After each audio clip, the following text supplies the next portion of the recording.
Retrouvez les chocos de Radio Balance.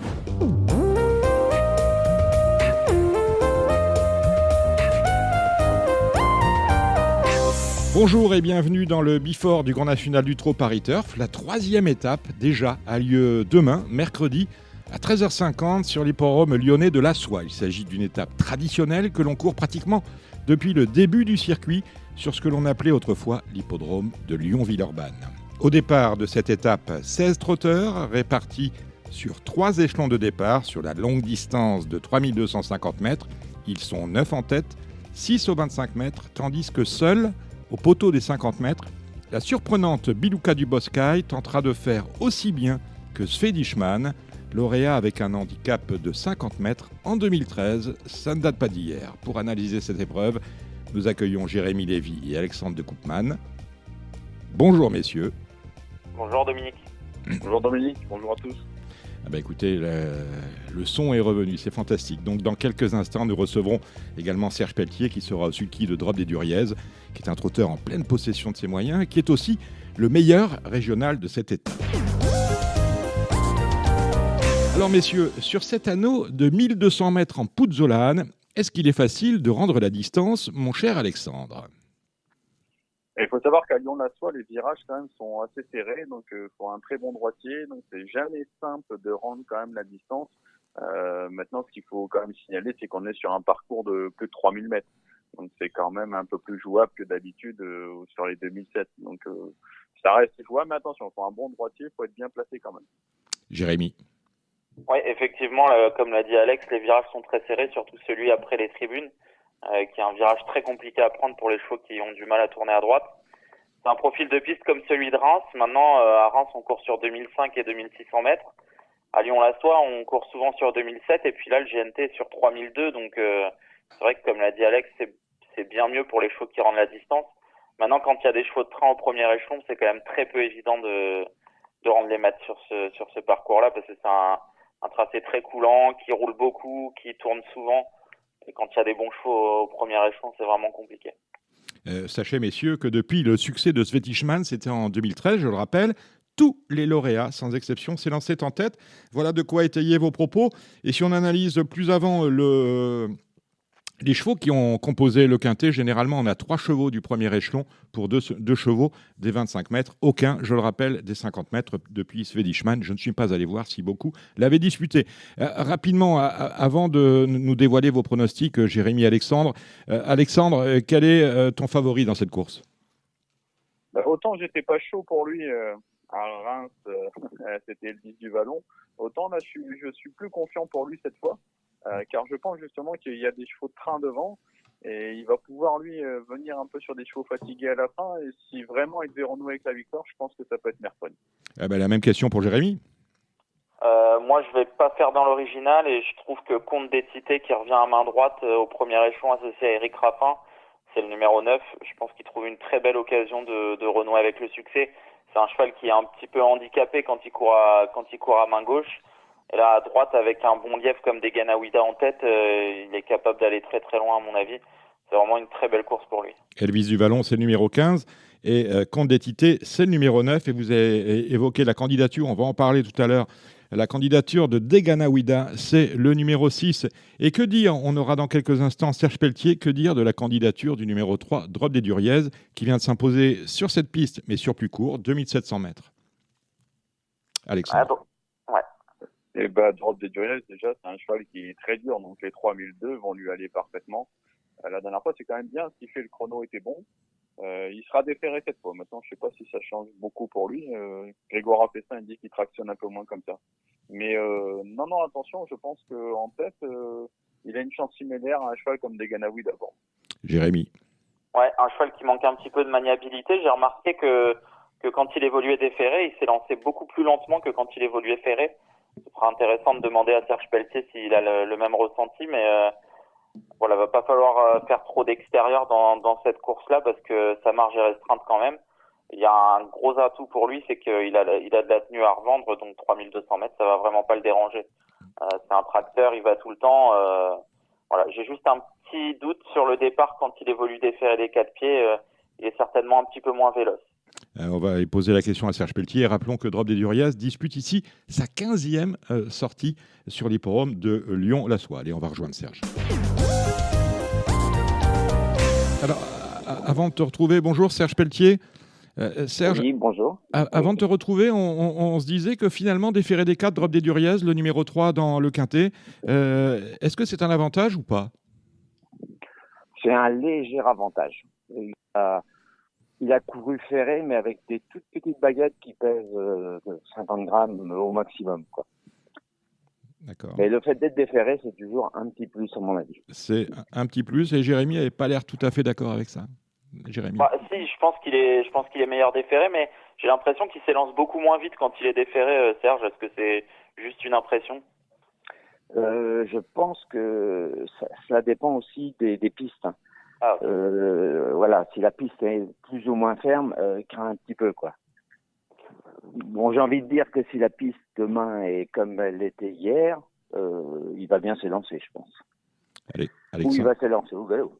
Ça lui est Ça arrivé, peut lui arriver aussi. ça lui est arrivé assez peu souvent sur les forums de Lyon-la-Soie. Oui, très peu souvent. Mais ça peut lui arriver. Si on D'accord. le précipite un peu, il n'aime pas trop. Quelle chance vous voyez, Serge, dans ce lot qui est quand même assez relevé? C'est pas les mêmes que la dernière fois. Moi, à mon avis, je vois plus 4, 5, 6 que 1, 2, 3. Très honnêtement. Alexandre, une question pour Serge. Oui, Serge, on parlait de la piste tout à l'heure. Ces derniers temps, est-ce qu'elle était un peu ferme? Est-ce que du coup, ça peut le déranger ou pas alors? Ouais. Mais c'est ce que je venais de préciser à l'instant. Hier, elle était parfaite. Bon, il faut dire qu'il a plu énormément et que ça l'a gonflé un peu. Elle était plus souple. Maintenant, voilà, il faut pas Il faut pas que ça sèche de trop.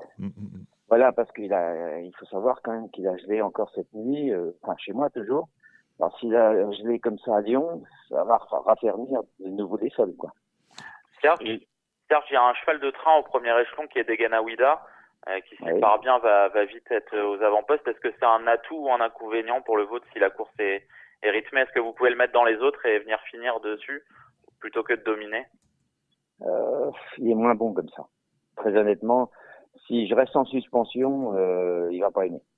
Il va s'avouer vaincu le premier. Donc, autrement dit, tout se jouera au départ. On a bien compris que Serge, on vous gardait dans le quintet, mais plutôt en fin de combinaison. Vous aurez dans cette réunion 3 autres drives. Hein. Serge, on commence avec Easterman pour Jonathan Kouak. C'est un cheval que vous connaissez? J'ai couru contre lui. Oui. Hein, Vous l'avez battu récemment. Il a été disqualifié avec Invincible Mosin. Vous étiez sur Invincible Mosin. C'était deux très bons choix à l'arrivée. Hein. Le Garato est très estimé et il a fallu qu'il se bagarre pour me battre. Mais il nous suivait bien lorsqu'il s'est mis au galop, m'a dit Jonathan hier. D'accord. Donc il est confiant. Hein. Est-ce qu'il peut résister à Indropark, Serge? Je pense pas que ce soit les mêmes chevaux. Très honnêtement, l'autre m'a fait une impression d'enfer aussi la dernière fois. Bon, alors, il l'aime autant qu'Invincible le cache, parce que Ludo, alors, c'est peu vous dire, quoi. Ah oui, donc on va faire un cheval estimé. Donc Easterman plutôt pour une place, si j'ai bien tout compris. Voilà, ouais. Non, si on est second, on sera très très content, je pense. Mais voilà, c'est pas interdit qu'on gagne non plus. Et un Pelletier qui drive pour un Pelletier, c'est Eliam Velko. Vous serez au sulky de ce concurrent entraîné par Franck Julien. Un cheval que vous connaissez bien également. Oui, je le connais bien. Bon, la distance, c'est le bout du monde pour lui. Hein. C'est un cheval qui est meilleur courte distance. Mais bon, il est très bien engagé. Très bien engagé. Franck m'a demandé déjà depuis un petit moment si je pouvais le driver, garder ma montre, quoi. Donc, il a un petit peu de confiance, quoi. Et vous êtes au sulky d'un cheval qui est extrêmement régulier. Récemment, il était drivé Calier. Là, c'est vous sur Épistolaire, le 805, la dernière course du programme. C'est un cheval que j'aime beaucoup, qui est très brave. Vous l'avez battu, hein, vous l'avez battu notamment le 7 février à Paris de Monial. Vous étiez sur le sulky de Ben Marvick et lui était deuxième avec Calier. Ouais. Non, mais c'est un cheval qui fait toutes ses courses. Bon, le 5, c'est bien sans être être trop bien parce que si je le mets un peu dans le rouge en partant, j'aurais plus rien pour finir, quoi. C'est un cheval qui aime bien ne pas démarrer trop vite, quoi. Alors, si j'arrive à me remettre dans le peloton rapidement, c'est bien. Donc, Ça va être un cheval qui va faire l'arrivée, quoi. Voilà.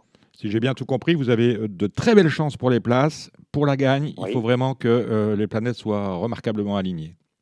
Ouais, non, demain, il y a beaucoup de visiteurs avec des dents longues, on va dire. Ça va être dur de gagner une course demain. Mais bon, on va participer, hein. Eh ben super, c'est tout le mal qu'on vous souhaite, mon cher Serge Merci. Pelletier. Merci de votre disponibilité. Et eh bien, à demain, nous serons sur l'hippodrome de Lyon-la-Soie. Bonne continuation, Serge. Merci, à demain, au revoir. 16 partants au départ de cette troisième étape du Grand National du Trot. Nous sommes sur l'hippodrome de Lyon-la-Soie. Jérémy Lévy, quels sont les chevaux à éliminer? Quelles sont les secondes chances? Parce que il me semble qu'on a des chevaux, on a 2-3 belles chances pour la victoire, quelques secondes chances. Est-ce qu'on peut éliminer certains concurrents des deux mains? Ouais, moi j'ai enlevé certains concurrents du second échelon, le 11 Brin d'Or qui évoluera ferré. J'ai enlevé le 14 Épique Julery qui a énormément de mal à se retrouver. J'ai aussi enlevé le 4 Bad Julery, le 13 Ce Retour d'Oscar, je pense que c'est un peu compliqué pour lui, même s'il n'est peut-être pas totalement à exclure pour les places. Et j'ai enlevé aussi le 2 Clyde Barrow, je pense que la distance est un peu limite pour lui. Maintenant il a ses atouts en tête, mais faut bien enlever des chevaux qui ont une chance pour prendre quelques risques. On va se tourner vers Alexandre. Clyde Barrow, drivé par Cédric Terry, dont vous vous occupez, c'est vraiment une non-chance? Non, pas du tout. Non. Le cheval, je pense qu'il revient vraiment au top. La dernière fois, Yannick, il pense qu'il aurait gagné. Il a joué de malchance dans le dernier virage. Le coup d'avant, il finit sur la même ligne que Bugsy Malone. Donc non, le cheval, il est super. Ils avaient peur d'être éliminés. Après, c'est un cheval qui tire pas. Donc 3000 mètres, je pense pas que ça va le déranger. Et puis, je pense que les attentifs vont être un peu à la fête. Pas mal de chevaux de train qui peuvent se tirer un peu la bourre. Donc non, je pense que c'est une chance de finir dans le quintet. Moi, je l'aime bien en tout cas. D'accord. Quels sont alors, il y a une énigme dans la course. Je le disais, elle est toute seule à rendre la distance. Elle a failli remporter. Est-ce qu'elle s'est imposée? Bilouka du Bosca, ils étaient 3 sur la même ligne. Elle reste sur une performance extrêmement flatteuse sur la grande piste de Vincennes avec Mathieu Abrivard qui transforme en ce moment tout ce qu'il touche en or. Est-ce que à 50 mètres, on la conserve ou est-ce qu'on s'en méfie? Moi, je la garde. Il faut la garder. Il faut la garder, voilà. Il faut la garder où? Jérémy? Après, à mon avis, c'est pour être 4-5e. Ouais, voilà, moi je la garde en fin de combinaison. C'est une jument qui s'élance relativement vite. Elle ne va pas être embêtée par les embouteillages en début de parcours. 3000 mètres, c'est vraiment parfait pour elle. Honnêtement, en plus, c'est une bonne droitière. Donc, s'il y a vraiment une course très rythmée, je pense qu'elle est capable de prendre une 3, 4, 5e place. Ça va vraiment dépendre de la physionomie de la course. Ça va rouler, elle est capable de sprinter. En plus, elle sera drivée par Mathieu Abrivard avec lequel elle s'entend superbement bien. Méfiance, hein. Vraiment, elle est en forme. Elle vient de très bien se comporter à Vincennes dans un lot qui tenait plus que la route. Donc, c'est jamais évident aux 50 mètres, mais il faut la garder à mon avis. Et que dire de Général du Parc qui vous a coûté à l'un et à l'autre le quintet? C'était à Marseille-Borelli, c'est classé 5e. Est-ce que la foudre peut tomber 2 fois au même endroit? C'est un peu méchant pour ce Général du Parc qui a quand même des titres classiques obtenus dans sa jeunesse. On garde ou on retire? Il n'a aucune expérience à droite, hein. Il a couru 2 fois, il a pris 2 accessites. Oui. Après, moi, j'ai l'impression que la course, elle est encore... le lot est différent par rapport à Borelli. Maintenant, il était 5e, un peu à distance quand même du quatuor de tête. Donc, il peut être encore 5e d'une épreuve comme ça. Hein. C'est un cheval qui revient bien. Maintenant, j'en fais pas non plus une priorité. Mais il peut être 4-5e comme beaucoup dans cette épreuve. Jérémy, pareil? Ouais, voilà. Après, j'avais un doute sur sa tenue. Il a quand même bien tenu sa partie à Borelli. La corde à droite, je pense pas que ça le dérange. On l'a vu à Caen, même si ça tourne pas forcément beaucoup, mais c'est pas une priorité. C'est plus pour la 4-5e place. Je suis pas un grand fan de ce cheval, mais il me surprend les 2 dernières fois. Surtout la dernière fois, il m'a pas mal surpris. Il a un peu le même profil que Clyde Barrow, je trouve. Allez, je vais demander à l'un et à l'autre un pronostic de 7 chevaux. On commence avec Jérémy. Alors moi, ce sera le 9 Comte d'Étité, le 6 Deganawida, le 10 Diva du Granit, le 15 Elvis du Vallon, le 8 Favori de Fligny, le 3 Drop des Duriez et le 16 Bilouka du Boscaï. La même pour Alexandre. Alors, le 15, Elvis du Ballon, le 9, Comte des Tités, le 10, Diva du Granit, le 2, Clyde de Barreau, le 7, Eden Basque, le 6, Deganawida, le 16, Bilouka du Boscaï, mon regret, le 3, Drop des Duriers. On va aller faire un tour maintenant du côté du classement du Grand National du Trot. Je vous le disais, il y a déjà eu 2 étapes disputées. Celle de Reims remportée par Bicoul d'Elbe. C'est le premier maillot jaune de ce Tour de France des trotteurs. Et la deuxième étape a été remportée à Marseille par Décoloration. Elle occupe également la tête du classement aux côtés de Bicoul d'Elbe. Le troisième, il a tout à gagner dans cette épreuve, c'est Deganawida. Il porte dans ce quintet le numéro 6, Deganawida, va marquer 1 point pour son assiduité puisqu'il dispute déjà la 3e étape. Il n'en a manqué aucune. Et 1 point de participation, ça le met à 14. Un meilleur classement lui permettrait de se hisser au niveau, voire au-dessus des 2 premières actuelles du classement, à savoir Bicoul d'Elbe et Décoloration. À noter que s'il, ce Deganawida, venait à se classer devant Elvis du Vallon, eh bien, il prendrait peut-être seul le maillot jaune. On a 3 chevaux qui disputent. J'ai regardé le classement que vous retrouvez sur letrot.com. Il y a 3 chevaux qui disputent cette étape et qui ont déjà obtenu des points dans ce Tour de France des trotteurs, dans ce GNT, à savoir Elvis du Vallon, Deganawida, je viens d'en parler, mais également Davina du Capre, dont personne ne m'a parlé, mais sa chance à cette Davina du Capre est franchement plutôt très secondaire, hein, Jérémy. Également Général du Parc, du coup. Et puis donc ça fait 4 avec Général du Parc, bien évidemment, qui s'est classé 5e et qui est actuellement plutôt bien classé, avec quelques points au classement général. Ouais, ça paraît un peu plus compliqué pour Davina du Cap, je trouve, dans ce lot-là. Maintenant, déférer des 4 pieds, on sent que c'est la course qui a été préparée. Dans un champ réduit, il faut peut-être pas l'enlever. On a eu Le problème, c'est qu'elle tombe pas très bien. Voilà. C'est le souci. Si elle avait été corde à gauche, voilà, pour être 4-5e, je pense qu'elle aurait gardé une chance. Mais voilà, c'est pas une grande droitière. Il va y avoir beaucoup de virages mercredi. Et voilà, c'est mon petit doute quand même. Il y a un classement des drivers aussi, avec 2 trotteurs qui caracolent, 2 drivers qui caracolent, j'arrive à le dire, 2 drivers qui caracolent en tête. Tout d'abord, Anthony Barrier, lauréat de la première étape avec Bicoul d'Elbe, et Tony Le Belair qui s'est imposé à Marseille avec Décoloration. Et là, c'est intéressant, Tony Le Belair est au sulky de celle qui est la mieux engagée au premier échelon, Diva du Granit. Autrement dit, il peut faire un truc et prendre seul la tête du classement des drivers. On n'a pas parlé de Diva du Granit, hein. Ouais, mais attention, c'est une bonne jument. Et j'ai l'impression qu'elle est vraiment bien en ce moment. Elle a déjà battu un cheval comme Elvis du Ballon à Argentan, corne à droite, dans des conditions similaires. Donc, non, je m'en méfie beaucoup.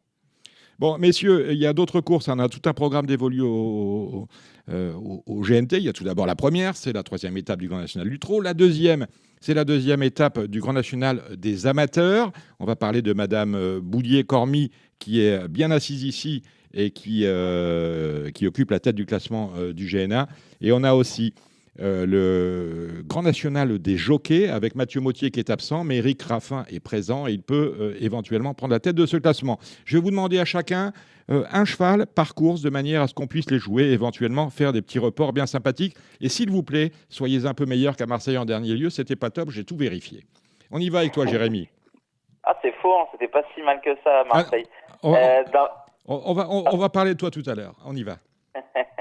Dans la deuxième, j'aime beaucoup le 3 Feria du Jouan. Je pense qu'elle va pouvoir prendre la tête rapidement et aller très loin. En plus, elle est déférée des 4 pieds. Son entourage effectue le déplacement, à mon avis, avec des grandes ambitions. Alexandre? Pour accompagner la jument Jérém, je mettrai le 6 Hermès des Brousses. Il est confié à un amateur en grande forme et c'est un cheval qui excelle corne à droite. Donc j'aime bien ce cheval-là. À mon avis, c'est le couple les caisses. Et attention avec à Madame Boulier-Cormy. Digan Duguerret, c'est sa drive, c'est le numéro 11 dans cette deuxième course. La troisième, le Trot des régions des 3 ans. Moi, je crois que Serge Pelletier nous a donné l'arrivée. Il nous a dit qu'Indro Park était quasiment aussi estimé qu'Invincible Cash. Donc si c'est réellement le cas, on a le gagnant. Il a loin pour gagner. Et puis j'ai vraiment beaucoup aimé Easterman la dernière fois. Donc le 307 et le 303. Ouais, moi c'est pareil. Je vois pas comment ça peut sortir de là. La quatrième avec Jérémy. La quatrième, c'est une course compliquée, mais j'aime beaucoup le 409 Hadès du Goutier. Je pense qu'on peut le reprendre en confiance. C'est un profil de piste pour lui. Il est superbement engagé en tête. Il va aller loin. Alex. Moi, j'aime bien également ce numéro 9, mais je vais rajouter le 3 Honneur de Blé, qui a été l'auteur d'une bonne rentrée, qui sera des 4 premières fois sur un profil corde à droite qu'il apprécie. Je pense qu'il peut aller très loin. Avec Tony Le Belair. La 5e, ils sont 16 au départ, compliqué. J'ai un coup de cœur pour le 511 Epson du Vivier qui a toujours été un bon cheval et qui a l'air de pas mal revenir. Ce sera pas le favori, mais attention à lui. Alex. Moi, je suis comme Jérém, je vois gros ce 11 Epson du Vivier, qui à mon avis, il trotte, il va faire un numéro. Et pour une grosse cote, attention au 8 d'Elina Rayor. C'était bien la dernière fois sur l'herbe, elle est confiée à une apprentie douée, elle aura l'avantage du poids. Voilà, c'est pour être 3-4e à grosse cote. La 6e des 5 ans, c'est le Trop Open des régions. Et il y a Jem Castelet, le numéro 3, qui fait sa rentrée. Ouais, effectivement. Et moi, même si c'est son entraîneur au sulky, Joris Filograsso, j'adore le 606 Ghost des Charons, qui est un super cheval, un cheval de train. J'aurais préféré un 3200 mètres pour lui, puisque c'est un cheval de tenue, mais attention à lui, il peut gagner à belle cote. Alex. Je pense que c'est un peu le jour pour le 7 Gatsby Week, qui a affronté des lots meilleurs.